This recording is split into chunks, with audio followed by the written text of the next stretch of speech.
Welcome to the Never Too Early Fantasy Football Podcast, where it is never too early for fantasy football. My name is Jeff. And I'm Alex. Alex, how's it going today? It's going well. It is another segment for our rankings, and we have this week, and that should wrap up our initial preseason rankings. We can always do updates as we get closer to the season, but this is how Jeff and I feel about these guys right now. Absolutely. And I think that we are going to have some serious differences on this. And as always, I love talking about fantasy football. And I love that we're talking about our rankings. This is really our last position to get an initial rankings out there. As always, thank you for downloading, listening, liking, and commenting on our podcast videos. Please subscribe to us on the socials. We are on Spotify, YouTube, Facebook, Instagram, TikTok, the X, and Threads with the handle at N2EFantasy. Alex, what position do we have left? It's just our running backs, and we are going to do top 24, just like what we did with the wide receivers. We are going to start from the bottom up. So starting at 24, work our way to 1. I'm going to start with mine. Jeff's going to comment on mine and then go into his and back and forth. I just want to be clear that I have two guys that I have removed from my top 24 because one hasn't signed with the team and one has not signed a franchise tag. I don't know if he will, but that they would move around if something happens with their personal situation. So Josh Jacobs and Dalvin Cook are not in my top 24. They could be if they resolve their issues. I just want to be clear about that. So, Jeff, at my number 24 spot right now, DeAndre Swift with Philadelphia, and it's predominantly not because of rushing stats, but more so because of his receiving stats that put him into this list. I think he would be higher for me if Penny wasn't there as well, and if Hurts wasn't a threat on the ground too. I think 24 is a good spot. That's bottom of the RB2s, potentially top of the RB3s. Where do you have Swift? How do you feel about him here, and who do you have at number 24? So I like Swift a lot. I just couldn't get him into my top 24. So he's just outside my top 24. But I do think that if something happened to Penny or something happened to Gainwell in the preseason, that Swift would move up my rankings pretty swiftly. I think that I want to move into my number 24, and you're going to be very disappointed in me. But Dameon Pierce is my 24th running back on the list. How do you feel about that? Is your homerism coming out? What's happening to you? Okay. So, based on what he did with the Texans last year, only playing in 13 games, if you added 4 more games to that, he should be higher on this list. Yes, I think a lot of people are concerned about Singletary. I'm not. So, I clearly have Pierce much higher up the list, and I'll go more into depth on that. I think it's a little low. It doesn't make that much sense to me, him being this low, but I guess him at least being in the RB2s is a good sign. At least there are 32 teams, usually with 32 starting running backs. So at least he's in the top 66% for you. But I'm disappointed, Jeff. Very disappointed. I knew you would be. We'll get to his ADP when we talk about him. Where you will have him. Swift ADP is 25th among running backs, so you're right in the same area as him, and I'm kind of right in the same area too. But my thought with Pierce is he's got competition now with Singletary signing there. That was a pick of the coaching team. I don't believe the coaching team picked Dameon Pierce. They're kind of stuck with him as a leftover. But I do have Pierce getting 928 yards rushing and 7 rushing touchdowns, as well as 216 yards receiving and 1 receiving touchdown. So there is that. And he did finish RB27 last year, and I think that your logic does make sense that he would be higher if he played the remaining games, but he didn't have Singletary to compete with either last year. So I think he's actually 3 spots higher than he finished last year, and I have a couple of rookies ahead of him, to be honest. That's craziness, but we'll go into why that's ridiculous once we get to him on my list. At number 23, I have another person that you're going to roll your eyes at, but I still like for this year, and that is my old trusty friend David Montgomery with Detroit. I think that he is still they brought him in as a more effective short yardage back than Jamal Williams. Jamal Williams had a freak amount of touchdowns last year, which I don't think is sustainable.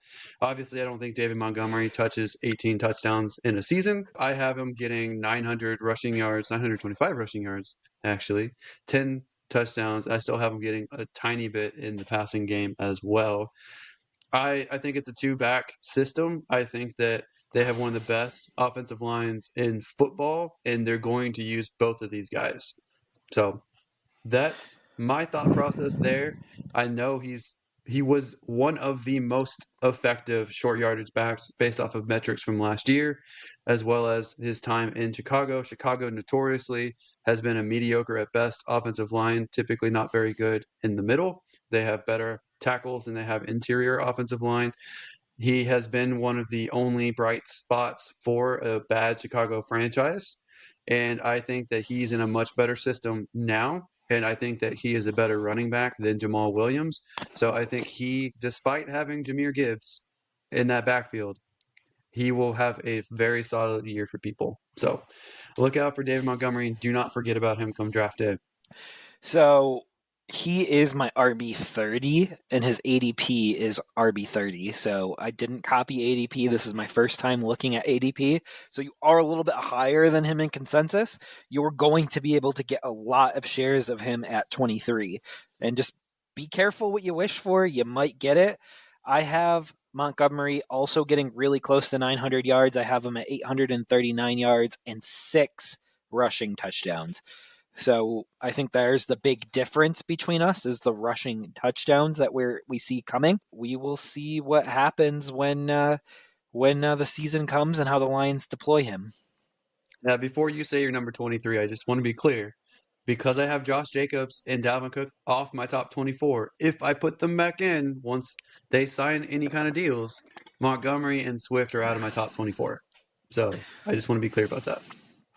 That is fair. I don't have either Cook inside the top 24, and that is a spoiler alert on this whole thing. I still have Delvin Cook ranked. He's just outside of my top 24 right now until we know the team. My number 23 is a second year guy. He's going to be the guy in the offense, and that is Rashad White from Tampa Bay. And I know that shocks you a little bit, but I do believe he's going to have a really good year with that team. Don't. I think he's going to be wildly inefficient as a rusher. I think most of his stuff is going to be most of what is going to make him potentially relevant is in the passing game because they're going to have negative game scripts. But I'm not excited about him. I don't think he's that good of a running back. I think it's going to mainly be volume that makes people want to draft him. But I think that you're going to have several weeks where he very much disappoints you and lets your team down. I don't think he's someone that I would want to rely on. So I have him a little bit lower on my list. So I have him, let's see, currently at my 27th back. It's not too far from you, but still knocks him in the RB3 or flex position. Okay, he's going ADP 26, so I'm close-ish to We're him. both close, actually. Yep, Yeah. but I might get some more shares of him than others. But I do have him at 402 yards receiving, and that's going to be a good in 55 receptions. So I think that's going to be a big way that he makes up a lot of space on the other running backs because he doesn't have nearly as many yards as the running backs above him or below him. All right. It'll be really interesting. Who do you have at number 22? Then number 22, I have a guy you just said is not in yours. I have James Cook with Buffalo. I initially had him higher than this, and I'm like, that is crazy. So I had to knock down his stats just a little bit, but essentially I gave him the exact same kind of stats that Singletary gets, although I think James Cook gets a little bit more in the passing game than Singletary got. I think that right now I have him being a very efficient back. On 160 rushing attempts, I have him getting 800 yards, which is 5 yards per attempt. I have him getting 50 balls for 400 yards receiving and 3 receiving touchdowns, along with 5 rushing touchdowns. I honestly think that that is too conservative. I want to have him higher. I am just trying to be more realistic about it. I think that he is someone who has the potential to make you a playoff roster if you're able to get him at a reasonable price. So he's someone that I want to get shares of. Jeff, how do you feel about James Cook here, and who do you have at your number 22?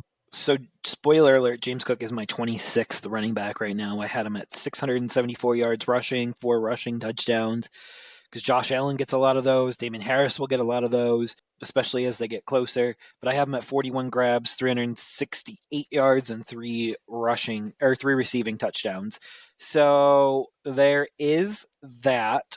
And just so you know, his ADP is currently running back 31. So you're going to get a ton of shares of him at that price point. My number I really 22 hope so. running yeah, my number 22 running back is Kenneth Walker. I have him as a 1,000-yard rusher, 8 touchdowns, 29 grabs, and 176 yards receiving. He is injured right now with a groin injury, and we'll see what happens with his groin as we go on with the preseason here. But his counterpart, Charbonnet, is also injured with a shoulder injury. So they look like who's going to race to get back quicker and be ready for the regular season. I don't hate the spot that you have Kenneth Walker in because I have him at my number 21 spot right here. I agree that he's going to get most of his yards on the ground. I think it's pretty clear that they brought in Charbonnet for the passing down work, and they even stated as much. So Charbonnet, when healthy, will be the probably the third down back, the 2 minute drill back, the passing down back. So that makes sense that he takes a lot of that from Kenneth Walker. Right now, Kenneth Walker is more healthy than Charbonnet. Charbonnet is out indefinitely. Kenneth Walker is out as a precautionary measure. Kenneth Walker, I currently have him getting 1,150 yards on the ground, 9 rushing touchdowns, and I actually have less passing stats than you for Kenneth Walker 15 receptions, 125 yards, 1 touchdown. I think Charbonnet really carves out his role in the passing game, and that takes away from Kenneth. So I like Kenneth. I wanted him to be higher up this list, but I also like Charbonnet, and they kind of eat into each other. I have noticed that historically Seattle can only support 1,000-yard back, and they haven't even done it that many times over the last 6 years. They've probably done it 2 or 3 times max. So Kenneth Walker is one of those guys that he did it last year. I think he can do it this year, and I'm certainly in on him this year. Jeff, what do you think about Kenneth just one spot higher than you, and who do you have here at number 21? So, what do you think Kenneth Walker's ADP is right now? Probably 17, 18, something like that. It's 14. So Oh we're my going to god. end with 0 shares of Kenneth Walker. In So, redrafts, for sure, yeah. yep. So we're telling people here to pretty much stay away from him at his current ADP, and hopefully his ADP falls. But my 21 back is Alexander Madison. He is now the running back in Minnesota. He also has an undisclosed injury. We're going to get a lot of those in training camp right now. Coaches don't have to answer any questions. So, and sometimes the mystery, they like to leave the mystery lingering. But Madison, I have him at 923 rushing yards, 7 rushing touchdowns, 247 yards receiving, and 2 receiving touchdowns. But he should get the majority of the work in this offense, and this offense is very efficient. So, what do you think about that? I think you and I are both lower than consensus, most likely on Madison. I still have him a little bit higher than this, so I'll talk about him when I get to him. I don't think it's unreasonable though, because I'm not as high on Madison like you. So we'll see. My number 20 back here is someone that's probably higher in consensus, and that is Travis Etienne Jr. I think that this team is not impressed with Etienne. They didn't draft him. This coach didn't draft him. I think that they were wanting a better passing back than what he is. I don't think he's a short yardage back either. And they drafted Bigsby, who has been very good in camp and is a prospect that I really liked. I think Bigsby is going to be the short yardage back, and I think he's going to eat into the receiving yards and receiving game. So I don't. I think ETN is in a similar spot as Walker this year. I think they are both the electric home run hitting speedy backs, big play backs. I have him going 1,100 yards, 7 touchdowns. He still gets some receiving yardage, so I have him actually getting 30 catches for 250 yards and a touchdown. So I think he's still going to have a decent year. I just think that his potential is already at its ceiling. So I don't think there's much more for him to get. So I'm pretty low on him. Jeff, how do you feel about him at 20? And who do you have here? I think you're pretty low on him, but I'm around the 1,100 yard mark for him rushing, and I have 350 yards receiving with 8 total touchdowns for him. So he's a guy that's talked about needing to be a receiver to get that next big contract, so he understands what that takes. But I do find it very interesting and very funny that you use the coaching staff didn't draft him for ETN, but you don't use that for Damian Pierce. So it does seem like you pick and choose when to use that piece. One coaching staff drafted another high profile running back. The other one talked up the running back that's already on the roster.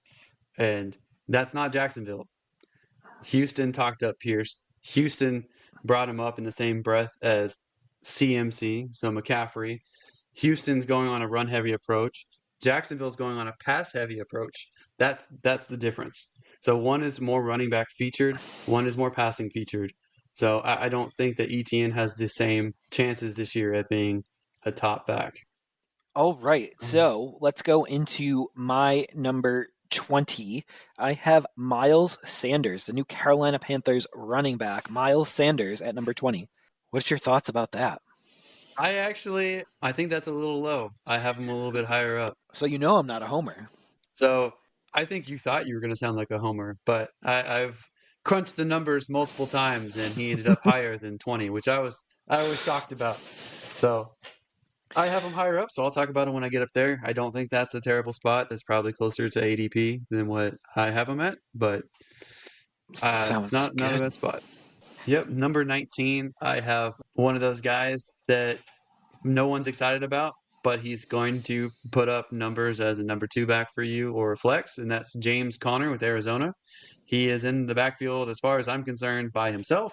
I know they have a couple guys like Keontae out there that might be okay in the passing game, might be his backup, but I don't think that there's anyone that's really threatening to him. He's one of these guys that has consistently gotten at least 750 yards, and he's gotten yards that was on the ground, as well as he's gotten a lot of yards in the receiving game. He's someone who in the past has had a bunch of touchdowns. I think he's the healthiest he's been in probably 3 or 4 years. I think that the Cardinals are in a slightly better position than they were last year. It's all going to depend on Kyler Murray, basically. If they improve from last year, if they're a better team than last year, I think Connor's going to see a lot more work, which is a good thing for all of you. And I don't think many people are high on Connor.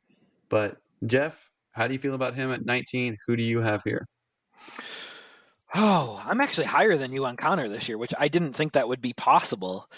But so we'll get to him in a little bit. So I do think you're a little bit low on him. At number 19, I have Jahmyr Gibbs. That's my first rookie running back that is coming off of the board.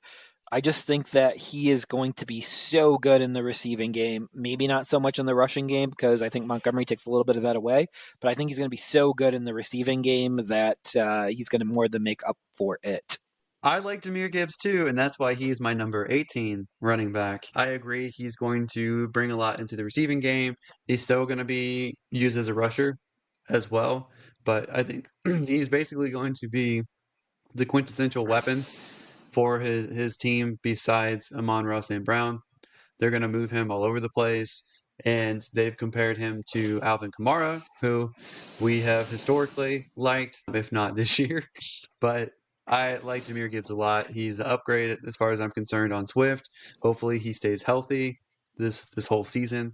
I really, if possible, want to have both Detroit running backs. And normally that wouldn't make sense, but I think this is a team where they both can be good additions to your fantasy team. Absolutely. And I like when we're one spot apart because it means we're kind of on the same page. As far as Jahmyr Gibbs' ADP, it is actually 16, so we may not get too much of him in the spots that we have him. That's okay. It's okay not to get somebody and not overdraft somebody that we don't want, but we do know that Kenneth Walker is going to go 14, and that's not a guy that we really are rushing out to get. So then we might be able to get some of the guys a little bit later on our list because of ADP, what ADP is dictating right now. So at number 18 on my list, I have Javonte Williams. He makes his debut. I do like all of the reports that we're getting about him. He has not missed practice. He has not missed any drills. Tomorrow is going to be his very first off day, and it's scheduled from practice. I do like the way this is trending for week one. It does not seem like he's had any setbacks, any issues. So I'm hoping that Javonte will be able to move forward with his rehab and his progression and come back to being a teens running back. What do you think about Javonte there? And is he in your top 24? He is in my top 24, Jeff, and I actually have him higher than this spot. So What? if if he was still having issues, if he didn't seem as healthy as he's seeming right now, I would have had him lower or around this spot or maybe lower on this list. But he only had an ACL. It wasn't significant damage. He's come back from it very well. He seems like there's no holdbacks right now. I don't think there's much in the way of the running back roster behind him. I don't think anyone threatens him. I don't think P. Ryan is that great of a running back as much as people keep trying to throw his name out there in fantasy circles. I don't think he moves the needle. So Williams being healthy and him being basically the best back on the roster is a good sign, especially since we know that Sean Payton really likes to use his running backs and use them in creative ways. So I do have him higher up, and I can talk about him more at that point. But I don't blame you for having him right there. We're still waiting to see just how healthy he is. Sounds good. So my number 17 is Alexander Madison. He's just a little bit higher than what you have. I really have him getting 1,050 yards. I have him getting 9 touchdowns. That might be a little high. I do have him receiving 27 grabs for 220 yards and a couple touchdowns. He's really the best back left over at this point. I know that there's other guys out there that deep fantasy dynasty guys are keeping an eye on. But to me, right now, Madison is the best running back there by far. We'll keep an eye on this injury. Obviously, if it's something significant, then we'll drop him down the list. But assuming he's healthy enough to start week one, I think this is a fair spot to have him at number 17. And honestly, Jeff, I'd be curious to see what his ADP is and what you think of him being at this spot. His ADP is 23, so you will get a lot of Madison. And I think that you're a little bit high on him because he does have the starting job. It's just trying to figure out if he's an actual starter in the NFL and he can handle 17 games of being the guy, getting 15 to 20 carries a week. And I don't know if he can. And I think that the Vikings made a misfire when they got rid of Cook, and to have both of them was a blessing in disguise. I think they're going to realize that as the season goes on, and they could always run out and get Delvin Cook again because he is a unrestricted free agent currently. We'll see what happens with Madison. And I expect a good year, an RB2 year. You just have him higher on the RB2 list than I do. Yeah, I'm not.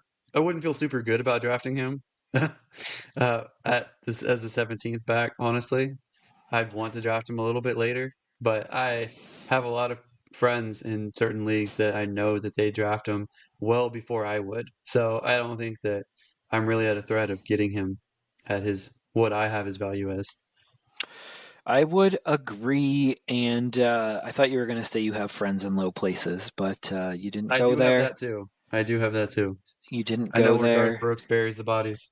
Uh oh. Uh oh. That's an So, inside joke for people, but oh, I thought we were talking about Chris Gaines, not Garth Brooks. no. So speaking of Gaines, I have at number 17 your boy James Conner here, and he's going to gains a lot of yards for for Arizona, and I believe that that should put him into the higher end of the RB2 spectrum, and I cannot believe that I'm higher than you on him. Well, you're higher on Kyler Murray and the Cardinals than I am, so that's probably why. I think they might have a modest improvement over last year. I don't think that they're going to be that great. So I think that probably explains the difference. But I like James Conner for the value that he is. I don't think he's that great of a running back, but I really like his value.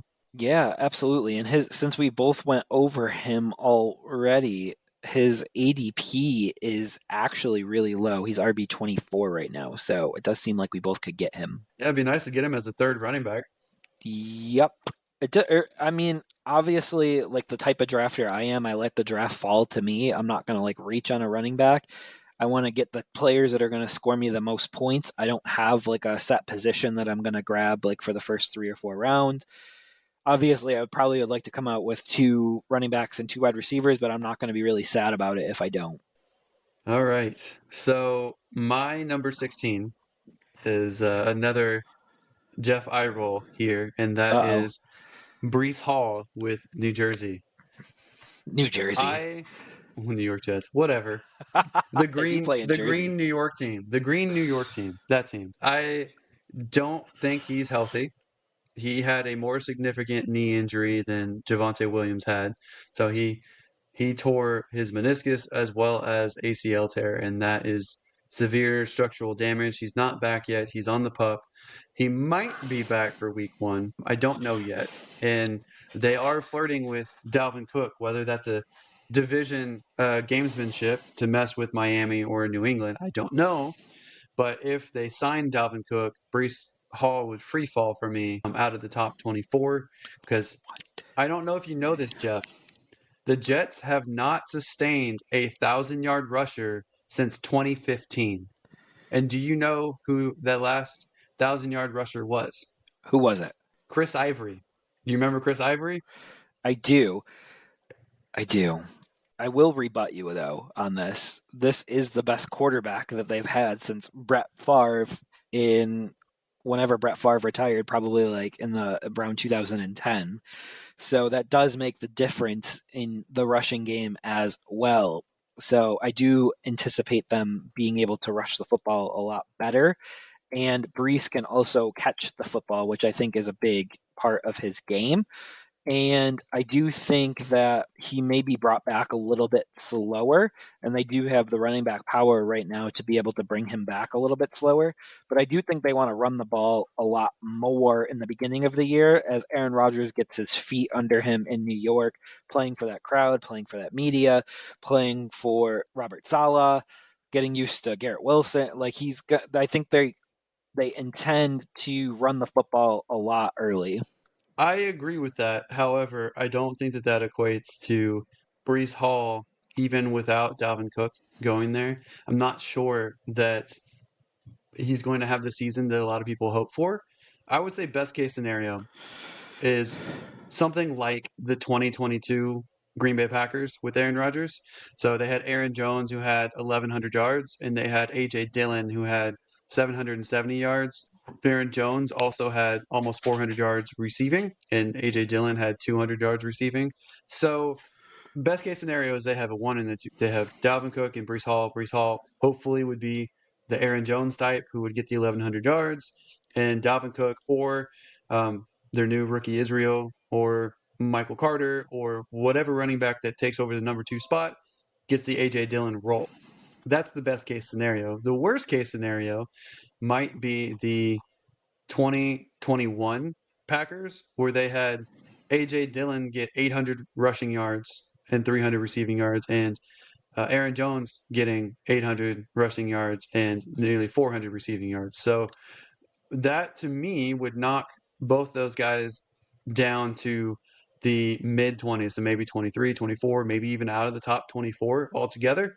So I'm trying to split the difference, and I have them at 16, and that to me that splits the difference, if that makes sense. So we know Aaron Rodgers can support an RB1 because Aaron Jones has been 5, 12, and 9 the last 3 years. So he's been RB1 the last 3 years. I do think Brees Hall is more talented than Aaron Jones. And I do believe that this could be really good for his very first RB1 season. Again, to your point, we want to see how the knee recovers. And they're calling it a minor meniscus tear. So I don't know if that impacts or doesn't impact his recovery time. We'll see when he comes back. I would expect him to be activated off the pup list in the next 2 weeks. If he's not, that's when the warning bells will start going off for me and he'll start falling down my list a bit. As I was saying, we have to see where Hall is health wise first before we can fully really rank him. And I have been moving him down my list like little by little, but he is still really high on my list. And you're going to be shocked when we get to that. And If Hall plays all 17 games or at least 16 games, and they don't sign someone like Dalvin Cook, they don't sign a veteran that competes with him, he would move all the way up to number 12 for me. So he would be in the okay, RB1 realm. I look just at don't think you. that's the case right now. Yeah, and from what everything that came out of that meeting, it doesn't sound like Delvin Cook wants to sign with the Jets or sign right away with the Jets. So it does seem like that may not be the match made in heaven that we think it is. And because it looks like the Jets were more interested in talking contract, but Delvin's not interested in signing anything just yet. So just something to monitor and look at. But I do want to discuss my number 16 back, and you've already discussed him, and it's Travis Etienne Jr. What do you think of where I have Travis Etienne? I think it's fair. Obviously, I'm a little bit lower than you on ETN, but I think where you have him is reasonable and probably closer to where most people have him. Some people have him as high as RB1. So you're kind of right in the middle of where I have him versus where a lot of people have him. Yeah, his current ADP is 13, so we're both lower than consensus on him, and we probably won't get too many shares of him, which is actually a little bit sad. Yeah, well, I'm okay if I miss out on him this year. I'll let people draft him too high so I can draft someone else like my number 15, Miles Sanders, the new Panthers starting running back. I don't think that he has much competition there in Carolina. I think that they're going to want to play a more conservative game. I don't think that they want Brees Hall in the position where he has to throw them into a win. I think they want to use him his rookie year as a game manager and that they want to hand the ball off to Sanders to wear at the clock, let their good defense also shut down the opponents. So I think Miles Sanders is going to have a similar stats year that he had last year with Philly. So I have him getting 1,250 yards, and I have him getting 8 touchdowns. I don't think that he's that good of a receiver, but he's still going to get receptions since they paid so much for him. So I have 27 receptions for 200 yards and a touchdown. I I think that he is a quality back, and I'm surprised I didn't have him lower. I think I did initially have him lower, but I don't see how he's going to put up worse stats this year with Carolina than he had in a crowded backfield last year with Philly. Jeff, how do you feel about your homeboy being number 15 on my list? I feel great about it. I love it. His ADP is 20, so you may get some shares of him. And I know you still have Brees Hall on your mind, but his quarterback is Bryce Young. I know we just Bryce, talked about Brees Bryce Hall Young. so Yep. much, but I think that both of us might get some shares of him this year.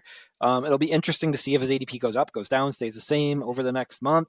He does have Chuba Hubbard and Blackshear still there. I don't think it's any great competition, but they did prove that they could carry some of the load last year. But it does seem like he might be the true 3 down back, which if you're getting him in the 20s range here, that is a huge win. I agree. I like him and my number 14 back a lot. So, but we got to let you get to your 15 first. So, My who do you have? 15 is a guy that is really low in ADP, but I think it's because he has a pending suspension hearing, and that's Elvin Kamara.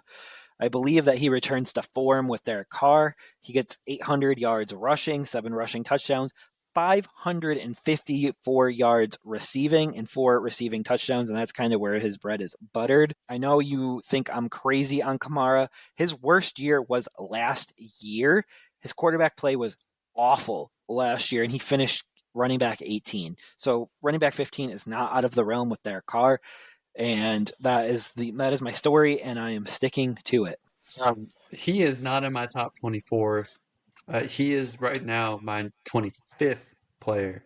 Uh, I can obviously bump him up if I know he's not being suspended. I think that he has a lot more competition than he's had in recent years. However, he's still the lead dog. I think this might be his last year in New Orleans, though. So I think he is going to try to play well in the field. I just don't know how many games that's going to be and if these other guys get brought in as well. So, last thing I'll say about him is he's always been part of a crowded field. He's always had Mark Ingram to compete with, and he has found his value from receiving, not from really rushing a ton. And he's just a touchdown machine when everything is right. I'm hoping new quarterback, everything will be right again in the world of Alvin Kamara, and I would love to hear who your number 14 back is because now you got me on my edge of my seat.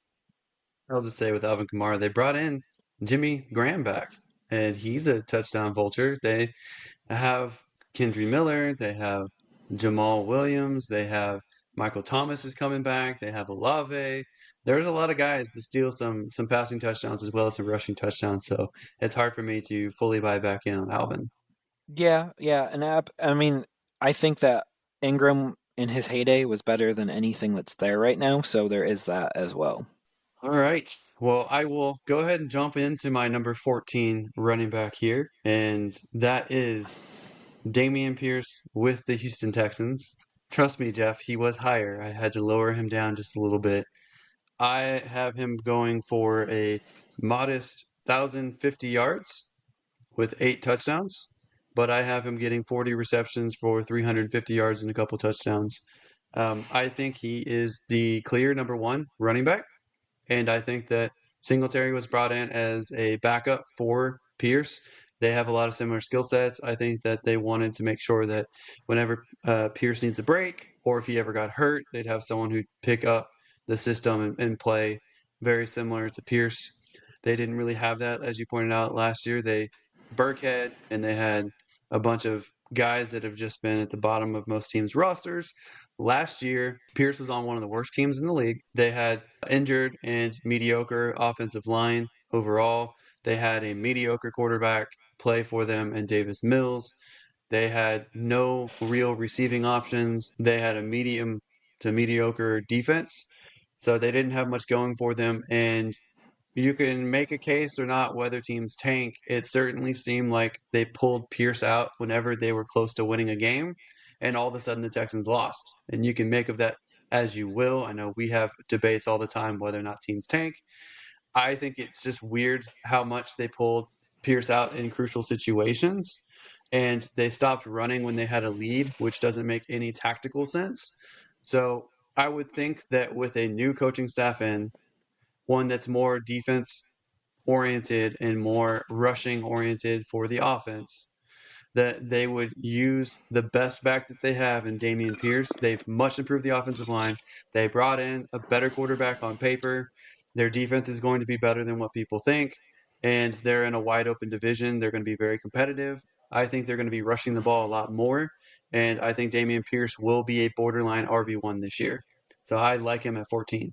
Jeff, go ahead and tear it apart and tell me who you have at this spot. There was one of the two running backs that you mentioned that finished RB 24 last year, and there's one of the two running backs that finished RB 27, and it wasn't Pierce. It was Singletary. And I know you think Singletary is very old, but Singletary is 25 years old, and he was the RB1 for an elite Buffalo team. So to think that he would come in and not take carries away from Pierce, I think is being naive and just hoping for fantasy reasons that Pierce is the RB1. I think Pierce gets hurt significantly with Singletary because I think Singletary is the superior receiving back. I have Pierce at 216 yards receiving off of 27 receptions, and I have Singletary right around the same. So they're going to split with receiving.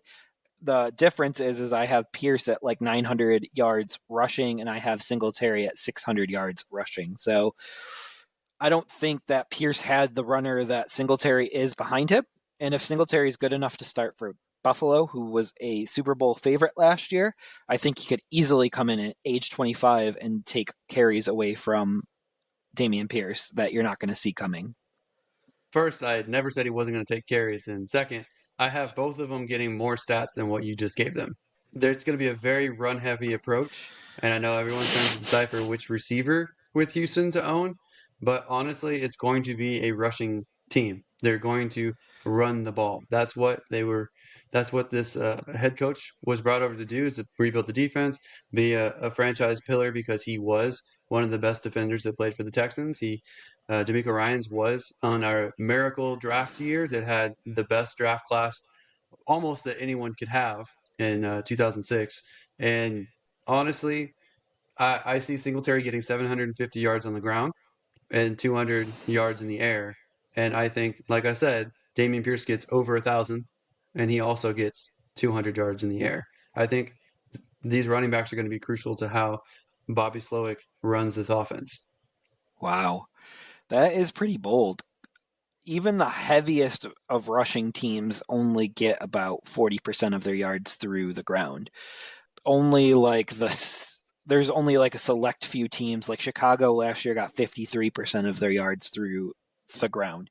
But even the most heavy rushing offenses still pass the ball 60 to 65% of the time.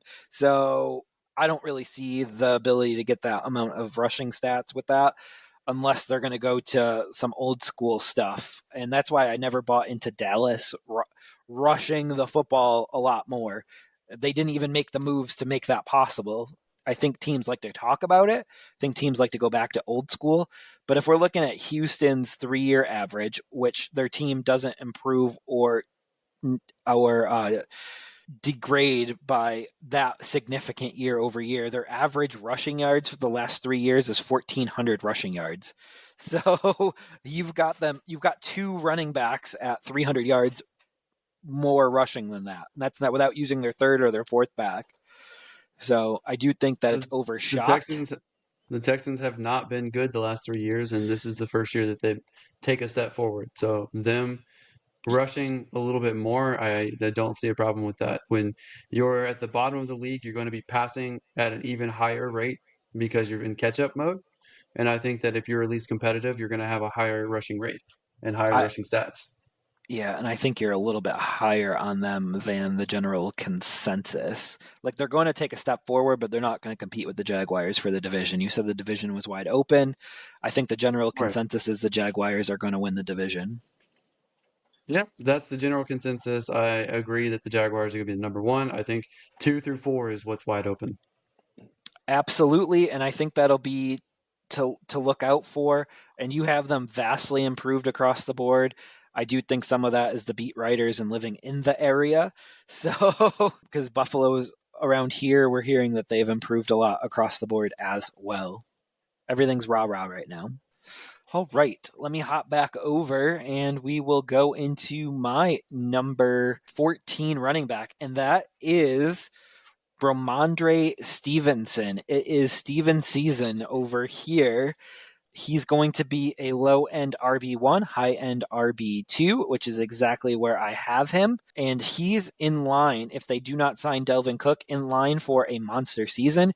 And even if they do sign Delvin Cook, there is a chance that he would have a monster season because he did this with splitting carries with Damian Harris last year. So he was on the field about 50% of the time, and he finished RB11 last year. So he doesn't need a lot of touches to finish really high. What is your thoughts about Ramondre here? And I'm assuming I'm too low on him. You are too low. I have him higher up.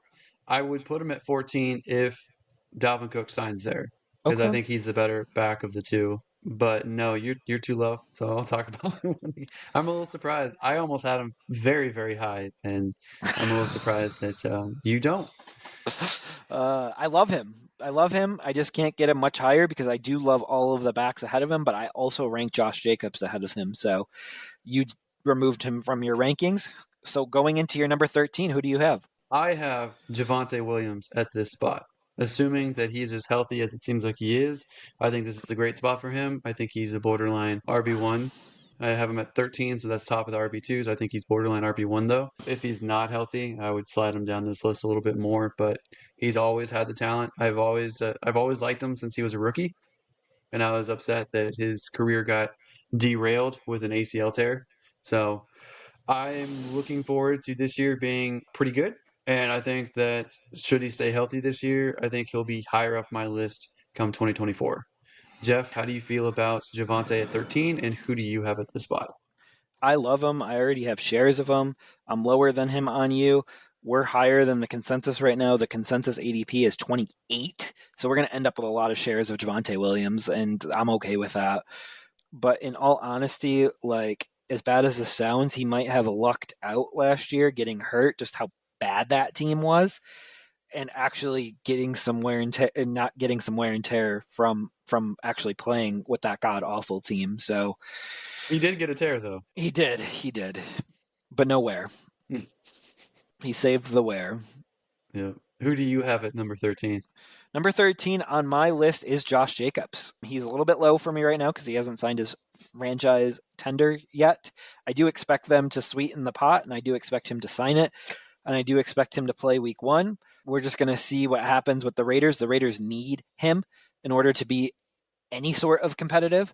I do think with him and Adams and Garoppolo, they can at least stay in games. I'm not saying they're going to win a ton of games, but I can see them putting up a decent amount of points and stats. And he is going to be another 1,000-yard rusher, double-digit touchdowns once he signs, still catching the ball about 50 balls. I know you don't have Josh Jacobs on your list. Where would you have him if you did put him on your list? So if I had him on my list, he would be number 5. So I have him significantly higher than you. I don't even have him having the same ridiculous stats that he had last year. I'm lower on his stats overall because I'm not a big fan of the Raiders. I just think he's such a good running back that even on a team that I'm not very hopeful of their chances, I still have him as a top 5 back this year. So I think you're a little low if you're thinking he's playing all the games this year. If you think he's missing time, then you might be more accurate here. Yeah, I'm just hedging my bets with him right now. And just that question mark made me lower him a little bit. But if he did sign his tender, he would be around my RB 8 or 9. And he's going ADP 7 right now. So I'm right in the ballpark. Once you hear my top people, you can let me know if I'm crazy or not crazy with that. Who do you got at number 12? Who do you got at the first RB1 spot? Right. So I'm interested to hear your guys that are above him, but let's start with my number 12 guy. So bottom of RB1s, and this is some guy that we've mentioned before. So I have Aaron Jones at number 12.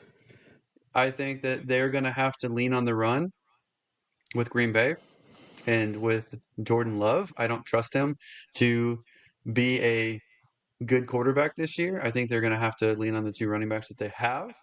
However, I think it's funny that we mentioned Brees Hall because if Brees Hall is healthy and they don't sign competition, Brees Hall would supplant Aaron Jones, which is funny to me because he plays with Aaron Rodgers now. So I, I think Aaron Jones is one of those guys that nobody wants to draft, but he's going to put up numbers regardless. So I'm curious to see what his ADP is and how you feel about Aaron Jones here as well, and who you have as your bottom of the rolls for your RB1s here. So as of right now, I have Aaron Jones a little bit higher, but if Josh Jacobs signs, then obviously we would be pretty even. But my number 12 is Tony Pollard.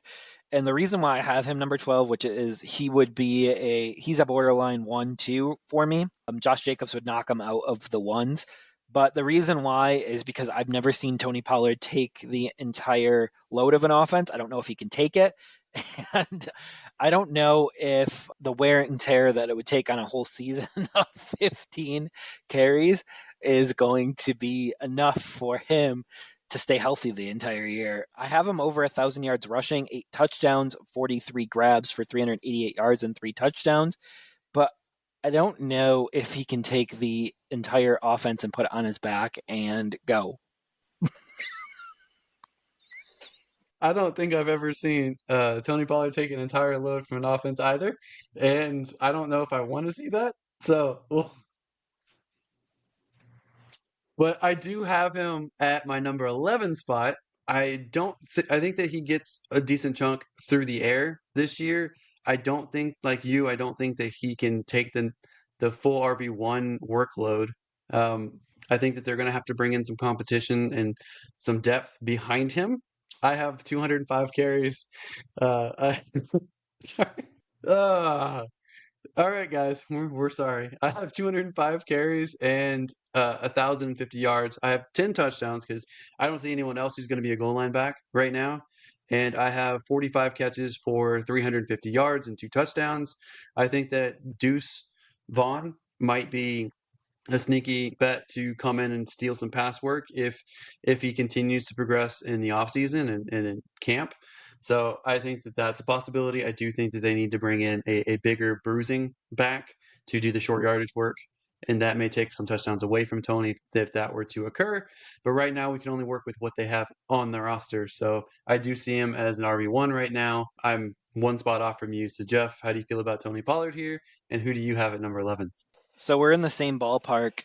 So I don't really hate your ranking of him. He's currently ADP RB9. That is ridiculous, in my Yeah, opinion.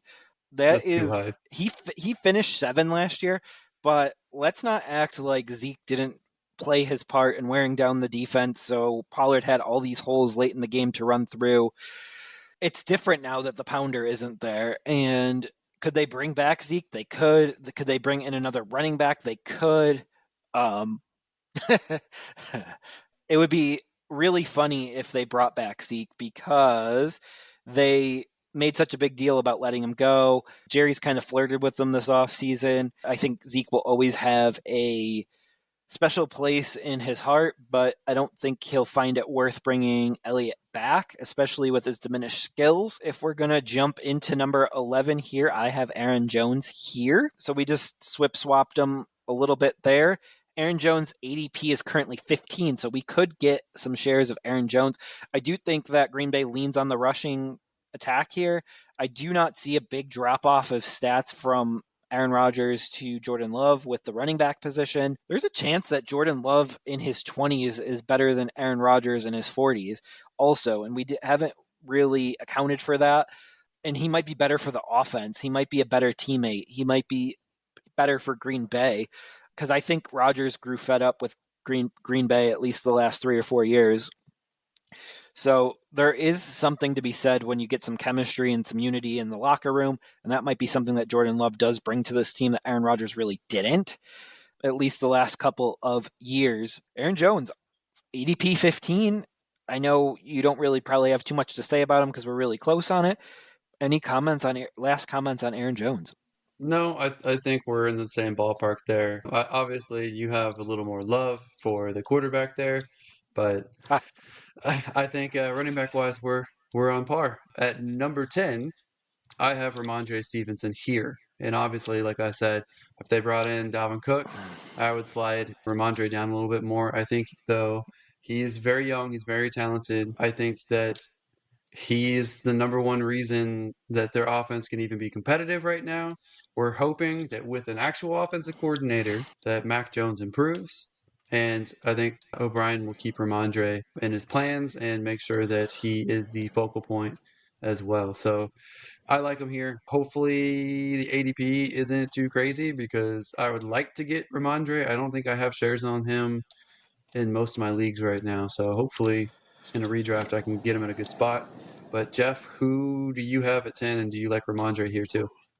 I mean, I wish I could get Ramondre. His ADP is 10. So you do have a shot to get him. I do expect his ADP to fluctuate a little bit, especially as we get some Brees Hall news, some Kenneth Walker and Charbonnet news. I do expect that to fluctuate a little bit. But I love him. I love the player.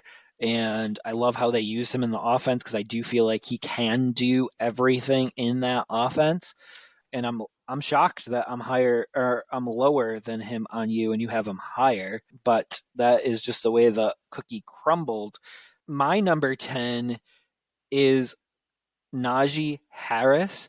I love the player. I love the talent. I think the offense has improved a lot this year. I think the quarterback going into year 2, that's going to help a lot also.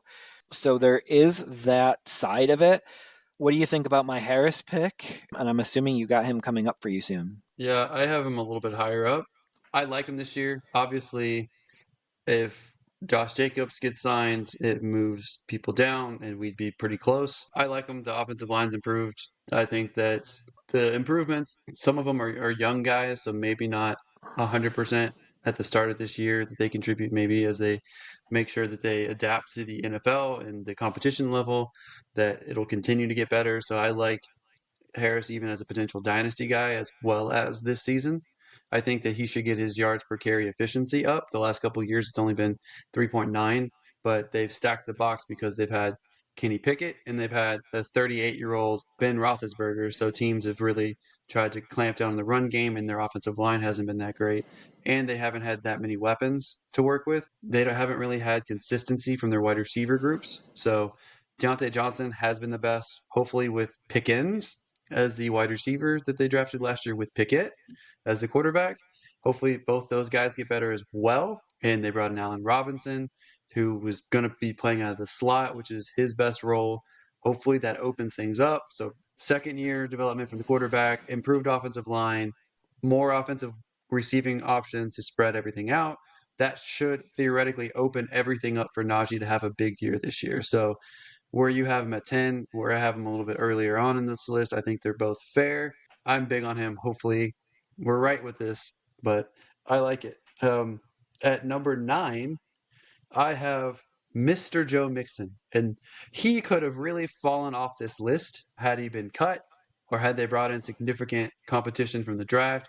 I don't think Chase Brown is very much of a threat, especially year one. He wasn't really someone that I thought highly of in the draft process. Mixon agreed to that salary cut for his last 2 years, so he will stay for at least 2 years with the Bengals. They're going to try to win Super Bowl. He is the lead dog in the backfield. He recently has developed a much better receiving game, so he will be heavily involved in the passing game as well as rushing. So I really like his chances to be a top back this year. Jeff, how do you feel about Mixon at 9, and who do you have at 9? Oh, so this is our first match. I have Joe Mixon at 9 also, and obviously he would slide down one spot once Josh Jacobs does sign. But I love Joe Mixon. I love him in that offense. I love that his receiving stats continue to increase each year. I do believe that Mixon, who's been an RB1 the last 2 seasons, has a shot to be an RB1 again this year. That offense is clicking. Obviously, we're all waiting to hear about Joe Burrow and what his status is, if he's going to be available week 1. Obviously, that impacts the entire offense, but we are in a complete agreement here with Joe Mixon, and his ADP is actually a lot lower at 17 right now. So I don't know if that's going to rebound and go higher, but we have a chance to get a lot of shares of Joe Mixon, and we just have to be really comfortable with it. What was Najee Harris at? I was going to wait until you announced Najee, but he is ADP 12. Well, that's good news for me because I have him as my number 8 running back. Well, everything I Oiler. said about him, I still like, and that's why I put him at number 8. I think he has his best year in several years. I'm really high on him. Obviously, Josh Jacobs signs, he slides down to 9, which is one spot from what you have him. Depending on where Dalvin Cook goes, that could change. Depending on health of Brees Hall, things could change. But right now, I'm very, very high on him. So if he's going 12, I might be able to get him as like the 10th running back, maybe, which would still be a net value for me. So I'm looking forward to trying to get him on multiple teams. Jeff, what do you feel about him at 8, and who do you have? Oh boy. So I feel really good about him at 8. I feel good about him in anywhere in the top 10. Obviously, you're going to have a shot to get a lot of shares of Najee. But moving on to my number 8, we have Mr. Brees Hall, and I want to get him higher than this. Tell me how crazy that I am. It's crazy. I think this year it's hard for me to bite on Brees Hall. Obviously, I have him at 16. You have him at 8. You were halfway up the list from me. He had 2 knee injuries at the same time. He never really fully broke out with the Jets. He got less than 400 rushing yards before he got hurt. He's now a sophomore that's coming off significant knee injury. They've brought in a rookie back. They're talking about bringing in a veteran back. They have a lot of passing options. I don't know that I would trust him this year for redrafts. I think that you let him struggle a little bit and then try to swoop in and buy low in Dynasty. And I think that his 2024 is probably going to be his best year on his rookie contract. I'm a little bit wary of him this season, though, so I most likely will not get any shares. So before Brees Hall got hurt last year, he was RB6. So I think with a better quarterback, more lanes, bigger holes, continuing his receiving options, if he does play starting week one, there's no way that anyone could have him outside of their top 10, especially if they don't sign Delvin Cook. So if it's Brees Hall and the rookie pretty much running, because I don't expect Michael Carter to be any part of this backfield. I think they saw what happened when Brees Hall got hurt last year and Michael Carter took over and how much it actually downgraded that backfield. And we actually thought Michael Carter was good the year before. So I think it just showed how good Brees Hall actually was and how much they moved and why they made the move to get Brees Hall in there. Robert Saleh made a comment a few days ago that he expects Brees Hall to return in the next few weeks. So I expect him back in the next 2 to 3 weeks.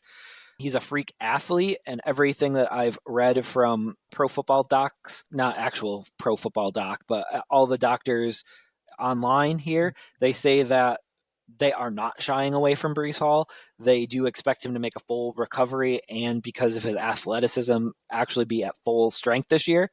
If that is the case and you get the discount that he's at right now and there is no Delvin Cook, that is going to be the steal of the draft.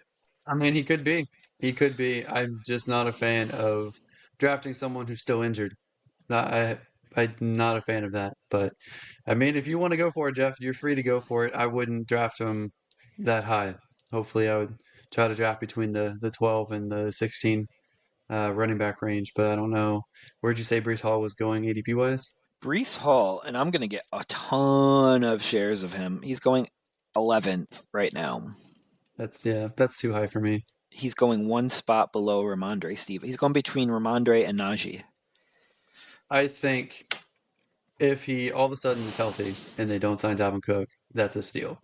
If he stays injured, even if it's just that, or he's healthy and they sign Dalvin Cook, I I don't think that I want him at that price. So that's the risk that you run, especially if you're drafting early. At number 7, I have one of our old friends here, Jonathan Taylor. I think he plays this year. I'm I don't think that he really has much of a choice at this point unless he wants to spontaneously retire and never play football again. So I think his only option is to play. I don't think that he gets the stats that we're accustomed to, but he still has a top 7 finish. So I have him still getting a good amount of yards. I have him getting 1,400 yards and 10 touchdowns, Jeff. But he is the number 7 for me. Where do you see Jonathan Taylor? Do you like him here? Who do you have at 7? Do you think Also he have him plays? at number 7, so I'm in a complete agreement with you there. I would move him up a spot or two if he could get this Ursay thing behind him, but I had to move him down a couple of slots just due to his situation going on, but I couldn't get him out of the top 7. His ADP has to be really close to that. It's actually 5th right now, and that's where I had him before this Ursay thing. So I don't know how many shares of Taylor I'll get, and I don't know what this news will do to his ADP over the few weeks, but we'll see what's going on. Didn't even have him above this spot before the Ursay news. I don't think he's really moved for me at all. I do think that they're a team that's going to be playing from down a lot, and I do think that Anthony Richardson eats into his rushing yards. So that being said, I still have him getting 1,400 yards. So I feel like that's fair. I do have someone like number 6, Bijan Robinson. I have him getting more stats, especially receiving stats, over Jonathan Taylor, and I like him better. He's at a better offensive line situation. He's indoors. I think it's an easier, well, it's a comparable division, but probably a little bit easier. So I'm more excited about Bijan. However, I'm not crazy, and I don't think that Bijan's going to be a top 3 right out the gate. He would be number 7 if Josh Jacobs was signed his franchise tag today. So I'm not as high as maybe some of these pundits are. But Jeff, who do you have at your number 6 right now? And what do you think of Bijan here? Ooh, we are in complete agreement here as well. And Bijan's been slowly moving up my list because you know how I felt about him early on. I even traded him away in one dynasty league, so I traded the 1.01 pick away that would have been Bijan Robinson, but I got a ton of picks back for him, so it was worth it to me. What stat line do you have for Bijan? Interesting. I have 1,300 rushing yards, 10 touchdowns, 40 receptions, 300 yards, and 2 receiving touchdowns. So this is interesting and not interesting at the same time. So I have 1383 for rushing, so we're in the same ballpark. I have 10 rushing touchdowns, which is exact. I have 26 receptions because he has not proven that he can receive in NFL games. So I know practice shows that he can do that, but I have 26 yards for or 26 catches for 297 yards. So I have him at a clip of 10 yards per reception, a little over 10 yards per reception, and two receiving touchdowns. What were your receiving touchdowns again? 2. So we're in the same ballpark. We think the stats are the same, but I believe this is his ceiling. Like his receiving yards may go up, but I don't expect his rushing yards to go up much from here. And drafting him any higher than this would Already just be losing value. yeah, absolutely. So we're into the top five now after Bijan, but let's announce his ADP. His ADP is 3. We're not getting him. Yeah. We're not getting him in redrafts. We may get him in Dynasty if we looked into the number 1 pick, but you already traded yours away. But let's talk about our top 5 now. So maybe we'll get this next one exactly right too. So I have at my number 5, again, he would be number 6 if Josh Jacobs was signed. But then I have Derrick Henry with Tennessee at number 5. I previously had him a little bit lower because the offense looked bleak at Tennessee. They signed Hopkins, which is a nice short term stopgap and helps keep them afloat for the next season or two. So I have Henry still being a very good running back for Tennessee. I thought he might be traded at some point, and he still might be traded at some point this year if their season doesn't go according to plan. I have him getting 1,400 yards, 12 touchdowns, 30 receptions, and 225 receiving yards with 2 receiving touchdowns. Jeff, how do you feel about Henry here, and who do you have at this spot? I think you're far too low on Henry. Henry will be coming up a little bit later on my list. At number 5, I have Saquon Barkley. And I believe that he will continue to be the person the offense runs through. And he's also going to play with a chip on his shoulder, trying to play for that next contract that I do believe that he can earn with a new team. That won't be the Giants, and we'll see how that looks if they tag him again after this year. But I do think he'll play with a little chip on his shoulder. What do you think about Barkley at 5? I think you're low on Barkley. I think now that he's playing, I have him higher up my list. He's more of a versatile back than Henry is. Henry is barely a pass catcher, and like he can do it, but he shouldn't necessarily be doing it. I think that Tennessee's offensive line is one of the worst offensive lines in the NFL. I think Henry is such a power back that he can offset some of that, but I think that that offensive line is the biggest question mark for Tennessee altogether, and how they play may affect how Tennessee's season goes. And despite that, I think Derrick Henry's such a good running back that I still put him in my top 5. So I don't think I'm really that down on him, especially since he's going to go in the first round for most redrafts, probably smack in the middle. Maybe for PPR, he goes towards the end of the first round, but he's going to be a first round pretty much regardless. So I don't think I'm that low on him. I think you're pretty low on Barkley because of all the passing work. Remember, Jeff, remember one of the stipulations for those incentives was 65 catches. Just think of 65 catches for any running back out there, let alone one of the other incentives was 1,350 rushing yards too. That to me would make him go higher up the list than Henry can be right now. So I will just jump into my number 4 running back, who before the Barkley news was in my top 3, and that's Nick Chubb with Cleveland. I think he is basically alone back there. I don't think that the other running backs there that people keep trying to mention might stick out in the passing game. I don't think that they are going to work out. I think that Chubb is really the only running back of any substance. I think there's too many wide receivers that take away too many passing stats. So I don't think that the running backs will get that many receptions overall as a group. And I think most of those go to Chubb anyway. So I have him getting 1,400 yards. I have him getting 14 touchdowns. I have him getting 30 receptions, 225 yards, and 2 touchdowns in the air. So, Jeff, how do you feel about Nick Chubb at number 4? And who do you have at this spot? So I also have Nick Chubb at this spot, so we're in complete agreement here. But hopping back to Barkley, Barkley did finish sixth last year, and he did play in the majority, if not, I think he played in all but one game last year. So everyone else that I have above Barkley actually finished higher than Barkley last year. So we actually have a track record of them finishing higher than Barkley. So I know you say I'm too low on him, but I'm just going with the track record. But Chubb here, I believe he's the guy. I believe the offense runs through Chubb this year because there is no Hunt, and we're going to see what happens with the Browns' backup running back spot, which has me nervous all around because they have Jerome Ford and not much else. So that's kind of why Chubb here makes it. I think this might be the first time he's ever been like a top 5 consensus pick just because he doesn't really participate a ton in the receiving game. I think he's been one of the better backs the last several years. He's always showed up in fantasy, and I think now with him potentially getting that receiving work, especially a big chunk of receiving work, I think that he finally justifies being a top 5, top 4 back. So I'm excited about his season, and I hope I can get him in leagues. I just don't think that the ADP is going to work out in my favor. Absolutely, absolutely.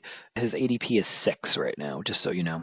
All right. Top 3. Maybe I'll get him. Yep, maybe I'll get him. All right, so down to top 3. I have at number 3 Austin Eckler. I think that he has one of the best receiving skill sets of all of the backs, and I have him getting 950 yards on the ground, which is similar to what he did last year.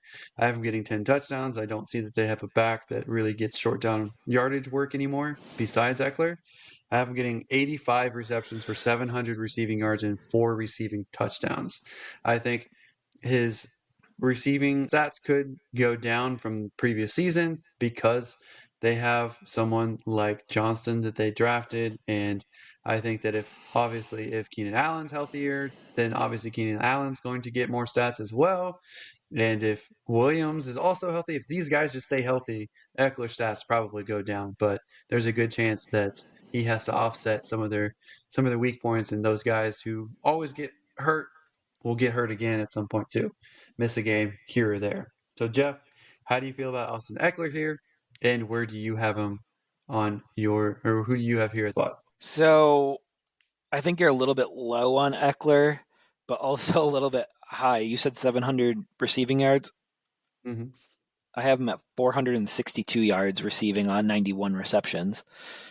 6 receiving touchdowns, 9 rushing touchdowns, 900 yards rushing. But we'll get to Eckler here in a minute. My number 3 back is Derrick Henry, and I know that you had him just a few picks ago, but I think Henry continues on. I don't think this offense has changed too much year over year.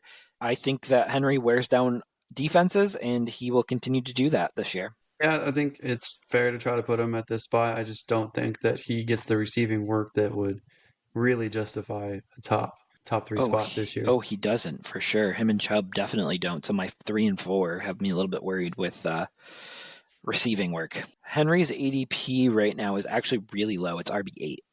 Okay. I think the ADP is kind of fair, but I think that's going to start going up if their offense looks better than people think. I wouldn't feel good about it. But talking about Austin Eckler, and he's probably your next back here.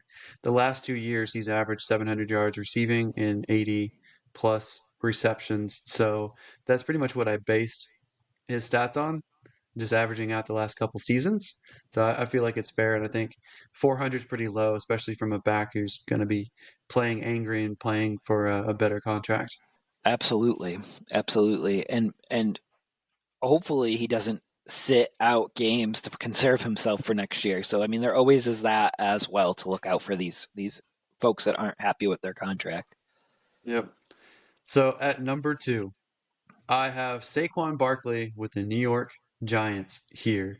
I have him basically, he is the backfield there. I have him rushing 300 times for 1,350 yards, 12 touchdowns, 65 receptions, 500 receiving yards, and two receiving touchdowns. I think he's going to have a monster year because he wants to get that extra $1 million, and I don't see I don't see him slouching. He nearly got there last year, and I think that if he does it and he gets a couple more touchdowns, then he will justify the number two spot here. Jeff, how do you feel about Saquon at two? And who do you have? I think that's completely reasonable. His ADP is RB3, so you're a little bit higher.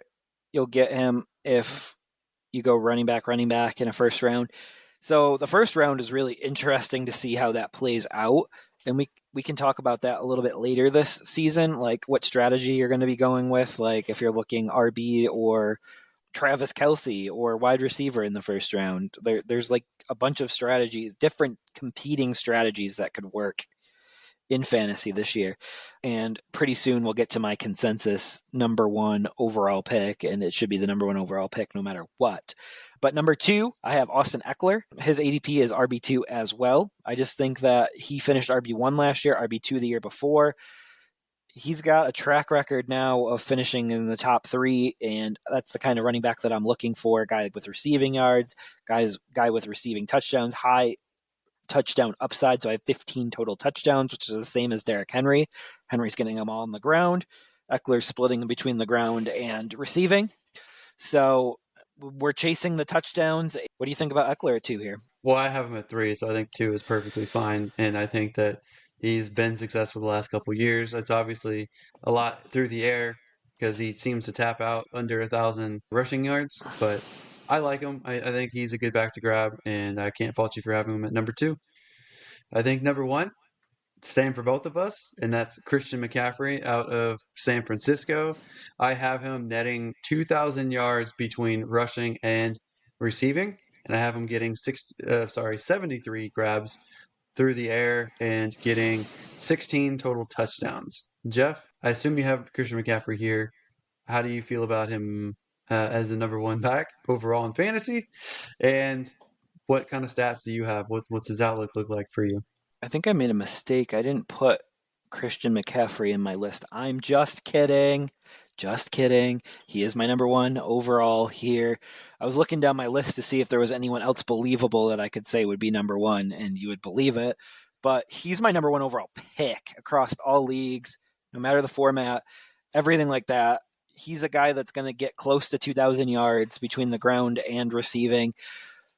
14 touchdowns. I have him at 90 grabs. So it's especially with Brock Purdy back there, his outlook is looking pretty good. He finished back number two last year, and that's with splitting between two teams and having to learn a playbook on the fly. Now that he has the playbook, he's going to be amazing this year. Like, I'm so excited for him. I love Christian McCaffrey. I loved him in Carolina. I love him now.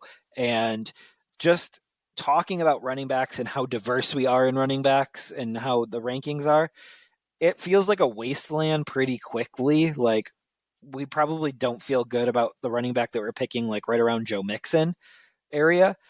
I don't understand how running backs are falling like out of the top pick and they're going Chase and Jefferson in the top two picks. I do think that you can get better receivers later, but I don't know. There's only one Christian McCaffrey in my book.